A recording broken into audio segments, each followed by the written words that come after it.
Smart ক্লাসে সকলকে আরও একবার স্বাগত। আশা করি তোমরা সকলেই খুব ভালো আছো। তো আজকে আমাদের আলোচ্য বিষয় হলো ডিটারমিনেন্ট বা নির্ণায়ক। আজকের ক্লাসে আমরা নির্ণায়ক সম্বন্ধে যেই জিনিসগুলো জানবো সেগুলো হলো নির্ণায়ক কাকে বলে বা নির্ণায়ক কী, হঠাৎ করে নির্ণায়ক কোথা থেকে আসলো, নির্ণায়কের বিশেষ ধর্মগুলো কী কী, নির্ণায়ককে কিভাবে আমরা অঙ্কে কাজে লাগাবো, সেই জিনিসগুলো আমরা আজকে জানবো। তো চলো, আজকের ক্লাসটা খুবই গুরুত্বপূর্ণ একটা ক্লাস হতে চলেছে। চলো তাহলে সময় নষ্ট না করে শুরু করি।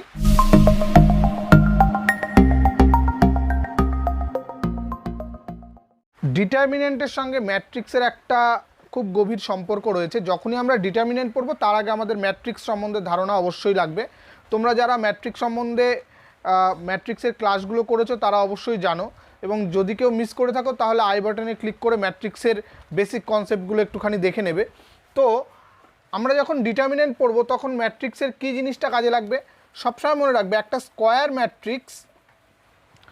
স্কোয়ার ম্যাট্রিক্সকে যদি একটা নাম্বারের সঙ্গে রিলেট করে দেওয়া হয় বা ম্যাপিং করা হয়, তখন সেই নাম্বারটাকে ওই ম্যাট্রিক্সের ডিটারমিনেন্ট হিসাবে আমরা চিহ্নিত করতে পারি। মানে একটা স্কোয়ার ম্যাট্রিক্স অর্থাৎ ডিটারমিনেন্ট সবসময় একটা স্কোয়ার ম্যাট্রিক্সের সঙ্গে রিলেটেড থাকবে। মনে করো A1 B1 C1 D1, আমি এই একটা ম্যাট্রিক্স নিচ্ছি, ঠিক আছে। এই ম্যাট্রিক্সটাকে যদি এই নাম্বারের সঙ্গে রিলেট করা হয় A1 D1 minus C1 B1, এই নাম্বারের সঙ্গে যদি রিলেট করা হয় তখন এই নাম্বারটাকে এই ম্যাট্রিক্সের ডিটারমিনেন্ট বলা হবে, এবং তাকে আমরা লিখব কিভাবে A1 B1 C1 D1 এই রকম মডিউলাসের মধ্যে। এটা যদি একটা এ ম্যাট্রিক্স হয় তাহলে এটাকে আমরা লিখব ডিটারমিনেন্ট অফ এ। তাহলে এ ম্যাট্রিক্সের ডিটারমিনেন্ট কি? অ্যাকচুয়ালি সেটা একটা নাম্বার। আমরা আগেই পড়েছি ম্যাট্রিক্সের সময় যে ম্যাট্রিক্সের অ্যাকচুয়ালি কোনো ভ্যালু হয় না, ম্যাট্রিক্স হলো জাস্ট একটা সজ্জা। সেরকম একটা সজ্জাকে যদি একটা নাম্বারের সঙ্গে রিলেট করা হয় যে এই সজ্জাটার ভ্যালু হলো এই, তখন তাকে ডিটারমিনেন্ট আমরা বলবো। তা এখান থেকে আমরা কি বুঝতে পারছি যে সবসময় একটা স্কোয়ার ম্যাট্রিক্সেরই ডিটারমিনেন্ট আমরা নির্ণয় করতে পারবো। স্কোয়ার ম্যাট্রিক্স না হলে কিন্তু তার ডিটারমিনেন্ট নির্ণয় করা যাবে না। তো এই যে আমরা একটা সেকেন্ড অর্ডারের ম্যাট্রিক্স পেয়েছিলাম স্কোয়ার ম্যাট্রিক্স, তার রিলেটেড যেই ডিটারমিনেন্ট সেটা হলো সেকেন্ড অর্ডারের একটা ডিটারমিনেন্ট। একই রকমভাবে থার্ড অর্ডারের ডিটারমিনেন্ট হতে পারে, ফোর্থ অর্ডারের ডিটারমিনেন্ট হতে পারে, ঠিক আছে। মেইন জিনিস হলো যে ডিটারমিনেন্ট হলো একটা নাম্বার। ম্যাট্রিক্সের যেমন কোনো ভ্যালু ছিল না, ডিটারমিনেন্ট কিন্তু একটা ভ্যালু, একটা ফিক্সড স্কেলার নাম্বার, ঠিক আছে। এই তো গেল ম্যাট্রিক্স সম্পর্কিত যদি আমরা ডিটারমিনেন্টের সংজ্ঞা দিই। তাহলে এবার যদি ম্যাট্রিক্সকে বাদ দিয়ে আমরা ডিটারমিনেন্টের সংজ্ঞা দিতে চাই তাহলে কী হবে? মনে করো দুটো আমাদের ইকুয়েশন রয়েছে, a1x plus b1 equal to 0 এবং a2x plus b2 equal to 0। এখান থেকে যদি আমরা এক্সকে এলিমিনেট করি, অর্থাৎ এক্স ইকুয়াল টু এখানে কত আসছে মাইনাস b1 বাই a1, এবং এখান থেকে যদি এক্স এলিমিনেট করি তাহলে আসছে আমাদের মাইনাস b2 বাই a2। তাহলে এই দুটোর থেকে এক্স এলিমিনেট করলে আমাদের আসছে minus b1 by a1 equal to b2 minus b2 by a2। তো এখান থেকে যদি আমরা গুণ করি, দেখো মানে মাইনাসগুলোকে বাদ দিয়ে এর যে একটা ভ্যালু পাবো সেটা কি হবে? a1 b2 minus a2 b1, এর একটা ভ্যালু পাবো ইকুয়াল টু 0 হচ্ছে এই ক্ষেত্রে। এবার এই যেই মানটা বেরোলো অর্থাৎ a1 b2 minus a2 b1, এই মানটাকে বলা হবে দ্বিতীয় ক্রমের নির্ণায়ক, এবং দ্বিতীয় ক্রমের নির্ণায়ক, এবং তাকে লিখবো আমরা কিভাবে a1 b1 এবং a2 b2, ঠিক আছে। এবং a1 b1 a2 b2 এগুলো হলো এই ডিটারমিনেন্টের প্রত্যেকটা এলিমেন্ট, এক একটা এলিমেন্ট। a1 হলো একটা এলিমেন্ট, b1 হলো একটা এলিমেন্ট, a2 একটা এলিমেন্ট, b2 একটা এলিমেন্ট। এটা গেল আমাদের সেকেন্ড অর্ডার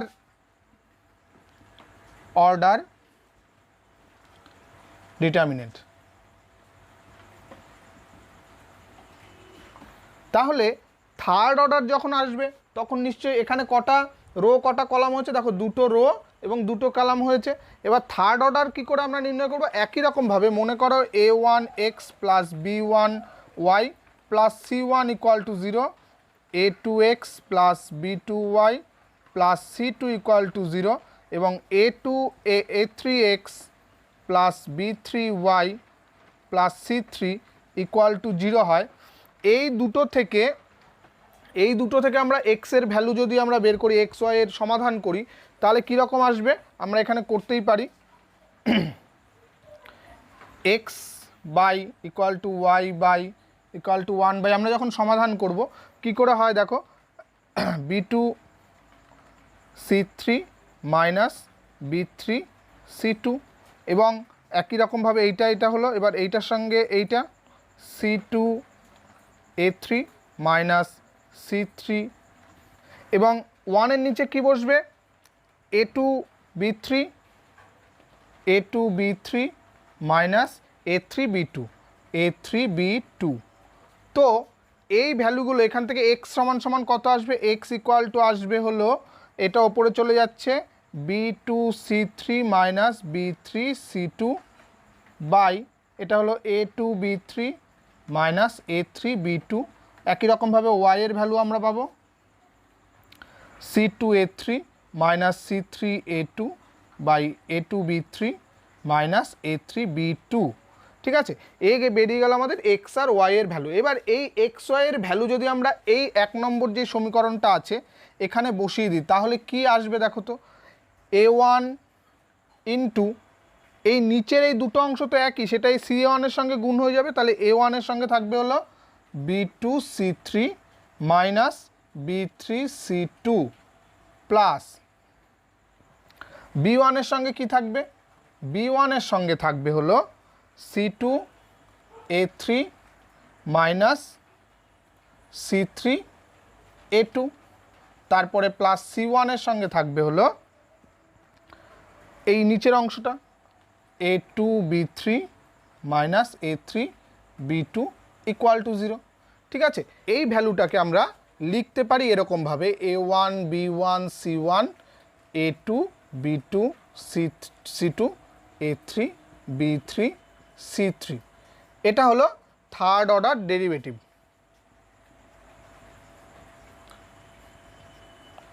ডিটারমিনেন্ট। ঠিক আছে, তাহলে আমরা এই যখন সহ সমীকরণগুলো সমাধান করি তখনও কিন্তু আমরা এই ডিটারমিনেন্ট ইউজ করি। অলরেডি আমরা এই ডিটারমিনেন্টের এই পদ্ধতিটা কিন্তু আমরা ইউজ করেছি যখন আমরা ক্লাস 9-এ আমরা যখন বজ্রগুণন শিখেছি তখন কিন্তু এইভাবেই করতাম, সেটাও অ্যাকচুয়ালি এই ডিটারমিনেন্টেরই একটা অ্যাপ্লিকেশান। ঠিক আছে, তো second order third order determinant কীভাবে আনতে হয় সেটা আমরা দেখে নিলাম। এবার আমরা এই ডিটারমিনেন্ট যদি দেওয়া থাকে তাহলে আমরা তার ভ্যালু কী করে বের করব, বা তাকে বলা হয় ডিটারমিনেন্টকে এক্সপান্ড করা। এই এক্সপান্ড কী করে করব সেটা আমরা শিখবো এবার এক্সপানশন অফ ডিটারমিনেন্ট। অর্থাৎ কোনো ডিটারমিনেন্টে যদি আমাদের দেওয়া থাকে, তো ডিটারমিনেন্ট তো দেওয়া থাকবে এরকম, মনে করো আমরা প্রথম যদি সেকেন্ড অর্ডারের এক্সপানশন শিখি a1 b1 c1 d1 বা a2 b2 a1 b1, আমি এটাকে নিচ্ছি ধরো a2 b2। ঠিক আছে, এটা যদি আমাদের একটা ডিটারমিনেন্ট দেওয়া থাকে তাহলে আর এক্সপানশন বা এর ভ্যালুটা বের করব কি করে, এর মানটা বের করব কি করে, সিম্পলি আমরা এই যেই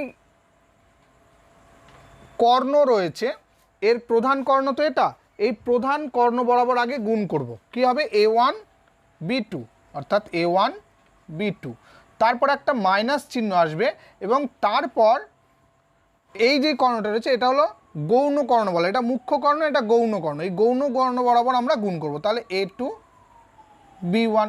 এটা হয়ে গেল এই ডিটারমিনেন্টের এক্সপানশন, অর্থাৎ এটা একটা ভ্যালু বেরিয়ে যাবে। ধরো আমি একটা ডিটারমিনেন্ট নিচ্ছি 2 3 -1 5, এই একটা ডিটারমিনেন্টকে আমরা এরকম মডিউলাসের মতো চিহ্ন দিয়ে লিখব, তাহলে এর ভ্যালুটা কি হবে, তো কি বললাম আগে এই কর্ণ বরাবর মুখ্য কর্ণ বরাবর 5 দুগুণে 10 অর্থাৎ 2 × 5 মাইনাস, এবার এই দুটোর গুণফল -1 × 3, তাহলে এটা হচ্ছে 10 মাইনাস মাইনাস প্লাস 3 অর্থাৎ 13, তাহলে এই ডিটারমিনেন্টের ভ্যালু বেরিয়ে গেল 13। ক্লিয়ার হলো? এবার আমরা, এটা তো সেকেন্ড অর্ডারের একটা ডিটারমিনেন্ট ছিল, সবচেয়ে আমাদের ইম্পর্টেন্ট হলো থার্ড অর্ডারের ডিটারমিনেন্ট কী করে আমরা এক্সপ্যান্ড করব।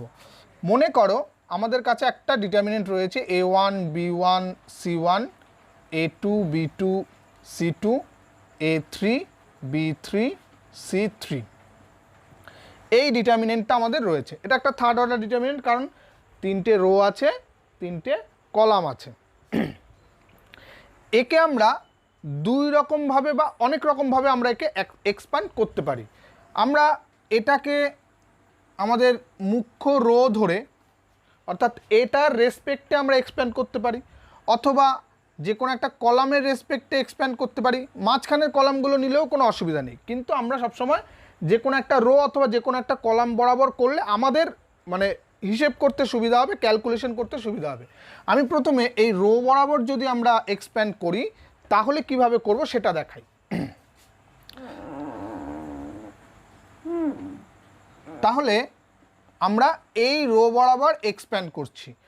তো ফার্স্ট আমরা এই এলিমেন্টটাকে নেব A1 ইনটু যেই এলিমেন্টটাকে নিয়েছি সেই এলিমেন্ট বরাবর রো এবং সেই এলিমেন্ট বরাবর কলামটাকে বাদ দেব। অর্থাৎ A1 নিয়েছি অর্থাৎ ফার্স্ট রো বাদ, এবং A1 নিয়েছি সেকেন্ড ফার্স্ট কলামও বাদ। তাহলে বাদ বাকি যেই অংশটা পড়ে থাকছে, তাহলে এই একটা অংশ পড়ে থাকছে না, এর ভ্যালু তো আমরা সেকেন্ড অর্ডারের ডেরিভেটিভ যে সেকেন্ড অর্ডারের ডিটারমিনেন্ট যেভাবে বের করেছি, অর্থাৎ আগে মুখ্য কর্ণ, তারপরে প্রধান, তারপরে গৌণ কর্ণের গুণ করেছি এরকম হবে। এই একই রকমভাবে এটাকে তখন গুণ করব। কত হবে দেখো, B2 C3 minus B3 C2। ঠিক আছে, এটা গেল আমাদের এই ফার্স্ট এলিমেন্টের রেসপেক্টে। এবার এই সেকেন্ড এলিমেন্ট যেটা তার রেসপেক্ট হবে, কিন্তু তার আগে একটা মাইনাস চিহ্ন আসবে। কেন মাইনাস চিহ্ন আসবে আমি পরে বলছি। এখানে একটা মাইনাস চিহ্ন আসবে এবং একই রকম আমাদের এই সেকেন্ড কলাম এবং ফার্স্ট রো তখন বাদ। আমরা এটা এই দুটোকে যদি ঢেকে দিই তাহলে কোন কোন এলিমেন্ট থাকছে, এই চারটে এলিমেন্ট থাকছে। আবার এই চারটেকে আমরা একই রকমভাবে ওই ডিটারমিনেন্ট আকারে গুণ করব। বা এটাকে তোমরা একবারে ওই রকমভাবে না করে এটাকে যদি আমি এরকম ডিটারমিনেন্ট আকারেই রেখে দিই, এটা যেমন আমি এক্সপ্যান্ড ভেঙে দিলাম একবারে, আমি যদি এটাকে তোমাদের প্রথম বোঝাতে যদি আমাদের এইভাবে বুঝলে সুবিধা হবে। দেখো এই B1 এর রেসপেক্টে এইটা বাদ এবং এইটা বাদ, তাহলে থাকছে A2 C2 A3 C3। তাহলে A2 C3 সরি এখানে C2 হবে আর এটা A3 C3। তারপরেরটা C1 এটা আবার প্লাস দিয়ে শুরু হবে এবং তখন এই থার্ড কলামটা বাদ যাবে এবং ফার্স্ট রোটা বাদ যাবে, থাকবে কি A2 B2 এবং A3 B3। তাহলে এর এক্সপ্যান্ড করলে কি হবে, এইটার তো আমরা প্রথমে করেই নিয়েছি A1 into B2 C3 minus B3 C2, তারপরেরটা মাইনাস B1, এটা গুণ করলে কত হবে A2 C3 minus A3 C2, তারপরেরটা প্লাস C1 ইন্টু এই দুটো গুণ করলে A2 B3 minus A3 B2। এবার দেখো এই যে ভ্যালুটা বের করেছি, একটু আগে আমরা দেখিয়েছিলাম যে ওই থার্ড অর্ডার ডিটারমিনেন্ট কীভাবে আসছে, সেখানে ভ্যালুটা দেখবে যে একই আসবে, শুধুমাত্র এই মাইনাসটা বদলে এখানে প্লাস আছে, কিন্তু এই দুটো এলিমেন্ট চেঞ্জ করা আছে, তখন এটার থেকে মাইনাস কমন নিয়ে এখানে মাইনাস করা হয়েছে। এবার এই প্লাস মাইনাসের হিসাবটা আমরা কি করে বুঝবো, দেখো আমরা এখানে কিসের রেসপেক্টে করেছি, ফার্স্ট রো এর রেসপেক্টে করেছি। একই রকম যদি আমরা ফার্স্ট কলামের রেসপেক্টে করি তখন কি হবে, এই ডিটারমিনেন্টটা হলো A1 B1 C1 A2 B2 C2 A3 B3 C3। আমরা যদি এবার ফার্স্ট কলামের রেসপেক্টে ভাঙি তখন কি হবে, আগেরটা যেমন করেছিলাম এখানেও তাই। প্রথমে A1 ফার্স্ট এলিমেন্টকে নিয়েছি, অর্থাৎ এটা করলে কি হবে, আমাদের যেই এলিমেন্টটাকে নেব তার রেসপেক্টের রো এবং তার রেসপেক্টের কলাম বাদ যাবে। তাহলে এই কলামটা তো অলরেডি বাদ এবং এই রোটাও বাদ, তাহলে থাকছে আমার এইটা। তাহলে A1 into B2 C2 B3 C3। একই রকমভাবে পরেরটা আবার মাইনাস দিয়ে শুরু হবে A2, পরেরটা হবে এটার যদি আমরা বাদ দিই তাহলে এই অংশটা বাদ চলে যাবে, থাকবে B1 C1 আর B3 C3 প্লাস A3 এর রেসপেক্টে যখন আমরা ভাঙবো তখন B1 C1 এবং B2 C2 থাকবে। এবং এটাকেও যদি ভেঙে দিই আমরা কি আসবে, A1 into B2 C3 minus B3C2 minus A2 into এখানে গুণ করে দাও B1C3 মাইনাস B3C1, পরেরটা কত হবে plus A3 into B1C2 minus B2C1। এটাকে যদি আমরা একদম সম্পূর্ণ গুণ করে দিই দেখব এই দুটো ভ্যালু একই আসছে, অর্থাৎ আমরা যার রেসপেক্টেই ভাঙি না কেন আমাদের ভ্যালু কিন্তু একই আসবে। এবার তোমাদের মনে নিশ্চয়ই একটা প্রশ্ন আসছে যে এইখানে মাইনাসটা হঠাৎ করে কি করে আসলো, আমরা যদি মাঝখানের কোনো এলিমেন্ট দিয়ে করি তখন কি করে বুঝবো যে এটাকে কোনটাকে প্লাস কোনটাকে মাইনাস নিতে হবে। তার জন্য একটা ফর্ম্যাট আমি তোমাদের দেখিয়ে দিই, সেটা হলো থার্ড অর্ডার ডেরিভেটিভের ক্ষেত্রে থার্ড অর্ডার ডিটারমিনেন্টের ক্ষেত্রে এরকম হয় প্লাস মাইনাস প্লাস, তারপরেরটা মাইনাস প্লাস মাইনাস, পরেরটা হবে এখানে প্লাস মাইনাস প্লাস। অর্থাৎ আমরা যার রেসপেক্টেই ভাঙি না কেন, আমরা যদি এই সেকেন্ড কলামের রেসপেক্টে ভাঙতাম তাহলে প্রথমটা আমাদের শুরু হতো মাইনাস দিয়ে, পরেরটা প্লাস, পরেরটা আবার মাইনাস হতো। যদি থার্ড কলামের রেসপেক্টে ভাঙতাম তখন প্লাস মাইনাস প্লাস দিয়ে হতো। ঠিক আছে, তো এই ফরম্যাটটা আমাদের মনে রাখতে হবে, plus minus plus, minus plus minus, plus minus plus. দেখো এই সবকটা কিন্তু একটার সঙ্গে একটা অল্টার করে রয়েছে। এই প্লাস মাইনাসের ফরম্যাটটা কিন্তু আমাদের অনেক জায়গায় কাজে লাগবে এবং এটাকে খুব ভালো করে মনে রাখবে। তো আমরা এখন শিখলাম যে ডিটারমিনেন্টকে কিভাবে আমরা এক্সপ্যান্ড করব। ঠিক আছে, তো আমরা তো সেকেন্ড অর্ডারের একটা এক্সাম্পল দেখেছি, একটা থার্ড অর্ডারের এক্সাম্পল দেখে নিই আমরা কি করে করছি। আমরা থার্ড অর্ডারের দেখো একটা ডিটারমিনেন্ট নিয়ে নিয়েছি, তো একে আমরা এক্সপ্যান্ড করব। প্রথমে আমরা রো এর রেসপেক্টে এক্সপ্যান্ড করি, তো রো এর রেসপেক্টে যখন এই ফার্স্ট রো এর রেসপেক্টে আমরা এক্সপ্যান্ড করছি, তো ফার্স্ট আমরা 1 নিচ্ছি, 1 এর রেসপেক্টে আমাদের থাকবে এই অংশটা অর্থাৎ 4, এটাকে ডিটারমিনেন্ট আকারে লিখি তোমাদের প্রথমে সুবিধা হবে, 4 3 6 7।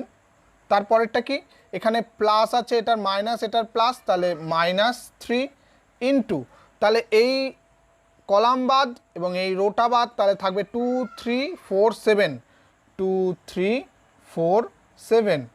তারপরে আসছে 5, এটার আগে প্লাসই থাকবে, তো এটাকে যদি আমরা করি তাহলে 2 4 4 6, 2 4 4 6। তো এটা এক্সপানশন করে দিলে আমাদের কি আসছে দেখো, 1 ইন্টু 4 7 আর 28 মাইনাস 3 6 আর 18 মাইনাস 3 ইন্টু এখানটা হচ্ছে 2 7 আর 14 মাইনাস 3 4 আর 12 প্লাস 5 ইন্টু 6 2 আর 12 মাইনাস 4 4 আর 16। তো এখানটা কত হচ্ছে 28 থেকে 18 বাদ দিলে 10 মাইনাস 3 গুণ 14 থেকে 12 বাদ দিলে 2 প্লাস 5 ইন্টু এখানে কত হচ্ছে 12 মাইনাস 16, তাহলে মাইনাস 4, তাহলে হচ্ছে কত 10 মাইনাস 6 মাইনাস 20, অর্থাৎ অ্যান্সার হচ্ছে -16। তো আমি এটা ফার্স্ট রো এর রেসপেক্টে এক্সপ্যান্ড করে পেয়েছি -16। তোমরা ফার্স্ট কলাম অথবা যে কোনো একটা অন্য কিছু রেসপেক্টে এক্সপ্যান্ড করে দেখবে যে ভ্যালু একই আসছে কি না। ঠিক আছে, আমরা যার রেসপেক্টেই আমরা এক্সপ্যান্ড করি সেখানে ভ্যালু কিন্তু একই আসবে। এরপর আমরা আসছি কোনো ডিটারমিনেন্টের মাইনর এবং কোফ্যাক্টর, খুব ইম্পর্টেন্ট দুটো জিনিস, মাইনর এবং কোফ্যাক্টর। যদিও দুটো একদম প্রায় সেম টাইপেরই, কিন্তু মাইনর এবং কোফ্যাক্টর কাকে বলে। মনে করো আমাদের কাছে একটা ডিটারমিনেন্ট দেওয়া রয়েছে A1 B1 C1 এবং A2 B2 C2 A3 B3 C3, এবং একে যদি আমরা ফার্স্ট রো এর রেসপেক্টে এক্সপ্যান্ড করি তাহলে কত আসছে A1 into B2 C2 B3 C3 minus B1 into A2 C2 A3 C3 plus C1 into A2 B2 A3 C3, এটা আসছিল। এবার লক্ষ্য করো যে এই যে সেকেন্ড অর্ডারের যে ডিটারমিনেন্টগুলো রয়েছে এগুলোকে এক একটা মাইনর বলা হয়, অর্থাৎ A1 এর মাইনর A1 এর মাইনর হলো B2 C2 B3 C3। একই রকমভাবে B1 এর মাইনর হবে A2 C2 A3 C3 এবং C1 এর মাইনর হবে A2 B2 A3 B3, এখানে এটা B3 হবে। ঠিক আছে, তো এখানে মাইনরের মধ্যে একটা জিনিস লক্ষ্য রাখো যে আমরা কিন্তু কোনো চিহ্নকে নিচ্ছি না, ঠিক আছে? তাহলে মাইনরের মধ্যে কোনো চিহ্ন নেই, জাস্ট এই ডিটারমিনেন্টগুলোকে আমরা নিচ্ছি। তাহলে A1 এর মাইনর কি হলো, এই A1 এর রেসপেক্টে রো কলামগুলো বাদ দিলে যেই বাদবাকি অংশের ডিটারমিনেন্টটা পড়ে থাকে তার ভ্যালুটা হলো A1 এর মাইনর। একই রকমভাবে B1 এরটা হলো এই B1 এর অংশটাকে বাদ দিলে A2 C2 A3 C3 পড়ে থাকছে, সেটা C1 এর রেসপেক্টে। তাহলে বলো তো এই B1 এর রেসপেক্টে মাইনর কত হবে? B1 এর মাইনর B2 এর মাইনর কত হবে?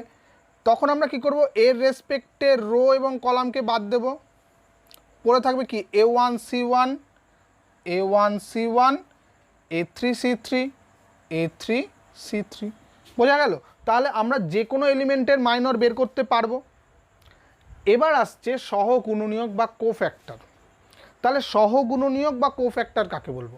দেখো এখানে যে আমরা মাইনরগুলো নিয়েছিলাম জাস্ট এই ডিটারমিনেন্টগুলোকে নিয়েছিলাম, তাই তো?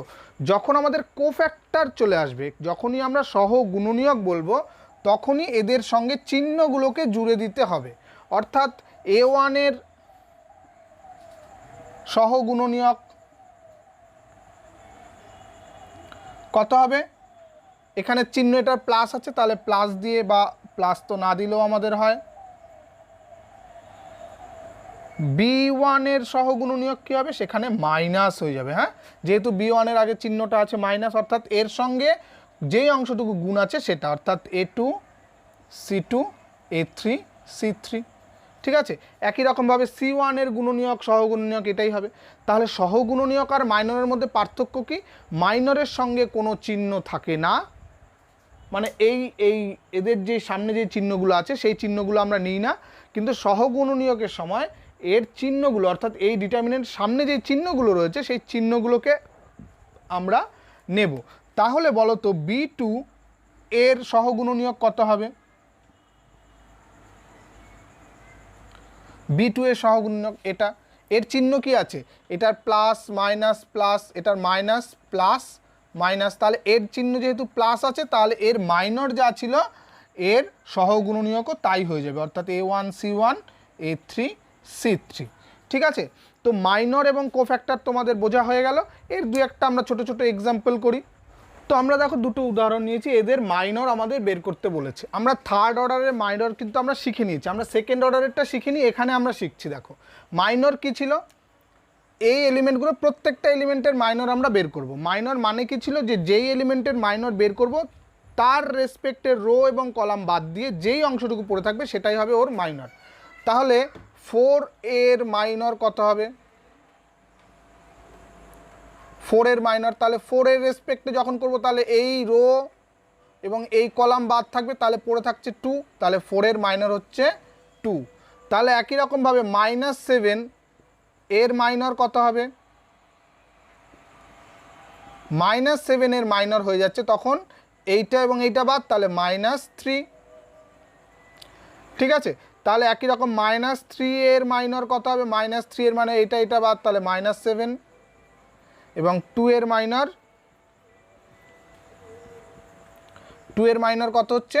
4, ঠিক আছে? তাহলে মাইনর, এই ডিটারমিনেন্টের মাইনরগুলো বের করে ফেলতে পারলাম। এর মাইনরগুলো কি করে করব আমরা? তাহলে 1 এর মাইনর কত? ইকুয়াল টু, তাহলে এই ডিটারমিনেন্ট অংশটুকু মানে এই রো এবং এই কলাম বাদ, তাহলে ডিটারমিনেন্ট 2 -1 -4 3,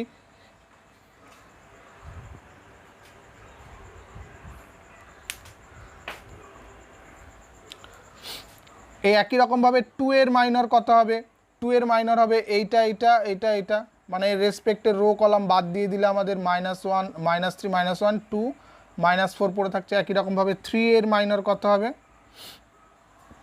-3 2 2 -4। এদের ভ্যালুগুলো নিশ্চয়ই আমরা বের করতে পারবো। কত হবে এটা? দেখো 6 -4 ইকুয়াল টু হচ্ছে 2, এটা কত হবে? -9, আর এটা হচ্ছে -+2 ইকুয়াল টু -7, এটা কত হবে? -12, সরি -+12 আর হচ্ছে -4, তাহলে ইকুয়াল টু 8। তাহলে এর ভ্যালুগুলো আমরা পেয়ে গেলাম। একই রকমভাবে প্রত্যেকটার আমরা মাইনর বের করতে পারবো। এবার আমরা একটা উদাহরণ নেব যেখানে আমরা কোফ্যাক্টরগুলো নির্ণয় করব। এই উদাহরণটা আমরা নিয়েছি, দেখো এটা হলো সহগুণনীয়ক নির্ণয় করতে বলেছে প্রত্যেকটি পদের। আমি এখানে কতগুলো 9খানা পদ আছে, 9টা পদের যদি বের করতে চাই অনেকটা সময় লাগবে। আমি যে কোনো একটা রো অথবা যে কোনো একটা কলামের বের করছি। দেখো আমি তো ফার্স্ট রো অথবা ফার্স্ট রো কলাম বের করলে তোমাদের সহজ মনে হচ্ছে, তো আমি যদি এর রেসপেক্টে আমরা সহগুণনীয়কগুলো নির্ণয় করি তাহলে তোমাদের বুঝতে আরও একটু ক্লিয়ার হয়ে যাবে ব্যাপারটা। দেখো এর রেসপেক্টে সহগুণনীয়ক তো আমরা বের করতে পারবো। কোফ্যাক্টর কিভাবে বের করব? আগে আমরা মাইনরগুলো যদি বের করে নিই, 1 এর সহগুণনীয়ক কি হবে? সহগুণনীয়ক আগে এর যেই মাইনরটা রয়েছে সেটা যদি বের করি, এর রেসপেক্টে মাইনর কোনটা হবে? এই দুটো থাকবে, এ বি সি আর এটা সি এ বি। এবার তার আগে চিহ্নটা আমাদের আনতে হবে। এই চিহ্নটা আমাদের কি করে আনবো? দেখো চিহ্নটা আমরা বলেছিলাম প্লাস মাইনাস প্লাস, এটা কি হয় মাইনাস প্লাস মাইনাস, এটা প্লাস মাইনাস প্লাস, তাহলে এর চিহ্নটা কি হবে? মাইনাস। তো এটাকে আমরা সিম্পলিফাই করে দিতে পারি। কত হচ্ছে দেখো, মাইনাস অফ এটা হচ্ছে এ স্কোয়ার বি আর এটা হচ্ছে মাইনাস বি সি স্কোয়ার। তাহলে বি যদি কমন নিয়ে নিই তাহলে হচ্ছে minus B A square minus C square. এটা হচ্ছে 1 এর রেসপেক্টে সহগুণনীয়ক। কোন 1? এই সেকেন্ড রোয়ের ফার্স্ট এলিমেন্টটার। এবার যদি বি এর রেসপেক্টে বি এর সহগুণনীয়ক কত হয়ে যাবে? এটার তো প্লাসই রয়েছে, তো আমাদের প্লাস পজিটিভ চিহ্ন এবং এর রেসপেক্টের এইটা এটা এটা এটা, তাহলে অর্থাৎ 1 বিসি আর এটা 1 এবি, অর্থাৎ গুণ করে দিলে দেখো কত আসছে, এ বি মাইনাস বিসি। তো এক্ষেত্রেও বি কমন নিয়ে গেলে এ মাইনাস সি থাকবে। ঠিক আছে, তো আবার সি এ এর সহগুণনীয়ক কত হবে? তখন এই অংশটুকু বাদ চলে যাবে, এইটা এবং এইটা বাদ, তাহলে 1 এ আর হলো 1 সি, এবং এর চিহ্ন কি আছে? মাইনাস, তাহলে এটা হয়ে যাবে মাইনাস। তো এটাকে কি লিখবো আমরা? সি মাইনাস এ। তো সহগুণনীয়ক নির্ণয় করা হয়ে গেল, বুঝতে পেরেছো নিশ্চয়ই। তো তোমাদের ডিটারমিনেন্টের যে ফার্স্ট চ্যাপ্টারটা আছে, অর্থাৎ এসএনদের চ্যাপ্টারটা, যে প্রথম চ্যাপ্টারটা 2A চ্যাপ্টারটা আছে, তার মধ্যে ডিটারমিনেন্টের এই অংশটুকুই রয়েছে। তোমাদের কোফ্যাক্টর বের করতে দেয়, বিস্তৃত করতে দেয়, সেই জিনিসগুলো তোমরা পেরে যাবে। তো সামনের দিনের যেই ডিটারমিনেন্টের ক্লাসটা হবে সেটা কিন্তু খুব ইম্পর্টেন্ট ক্লাস হবে, কারণ ওটার থেকেই মেন অঙ্কগুলো থাকে। এই ফার্স্ট চ্যাপ্টার থেকে অঙ্ক খুব বেশি একটা থাকে না, কিন্তু আমাদের বেসিক জিনিসটা যেহেতু জানতে হবে তাই এটা করতেই হবে আমাদের। তো আশা করি আজকের ক্লাসটা ভালো লেগেছে, তোমাদের ডিটারমিনেন্টের একদম বেসিক ধারণাটা চলে এসেছে আজকের ক্লাসে। তো সামনের ক্লাসের নোটিফিকেশান তোমরা যাতে সময় মতো পাও, তাহলে নিশ্চয়ই তোমরা জানো যে সাবস্ক্রাইব বাটনের পাশে যে বেল আইকনটা আছে তাতে অল করে দেবে, যাতে ভিডিওটা আপলোড করার সাথে সাথে তোমাদের কাছে নোটিফিকেশান পৌঁছে যায়। আজকের ক্লাস কেমন লাগলো নিশ্চয়ই আমাকে কমেন্টে জানাবে, এবং কোথাও যদি বুঝতে সমস্যা হয় তাতেও আমাকে জানাতে পারো, আমি তোমাদের নিশ্চয়ই হেল্প করব। তো খুব ভালো থাকবে, বেশি বেশি করে অঙ্ক করবে। Thank you.